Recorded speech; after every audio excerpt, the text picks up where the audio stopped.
ఈ దేశం రాముడిని కొలుస్తుంది. రామాలయం లేని ఊరుండదు ఇక్కడ.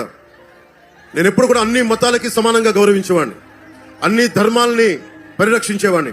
అలాంటిది మనకి రామతీర్థంలో శ్రీరామచంద్రుల వారిని విగ్రహం తల నరికేసి ఆ పూజారి గారు ఇలా పట్టుకొని ఆ ఏడుస్తున్న చిత్రం ఉండిపోయింది గుండెల్లో. చాలా బాధ కలిగించింది.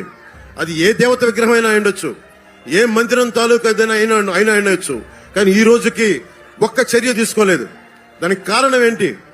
మనలో మనం కొట్టుకోవాలి, మత కలహాలు రావాలి, అప్పుడు తను ఏరికలో ఉండొచ్చు, పాలన చేయొచ్చు. ఇది పోవాలి అంటే మనకి లా అండ్ ఆర్డర్ ని బలంగా చూసుకునే ప్రభుత్వాలు కావాలి. ఇలాంటి దుర్ఘటనలు 1 కాదు 2 కాదు 240 పైచులకు దుర్ఘటనలు దేవాలయాల మీద దాడులు జరిగినాయి. ఇది ఆపకపోతే మనలో మనం కొట్టుకునే పరిస్థితి. అపోహ, దొంగని పట్టుకోకపోతే నువ్వు చేశారా వాళ్ళు చేశారని చెప్పి మనలో మనం కొట్టుకునే పరిస్థితి.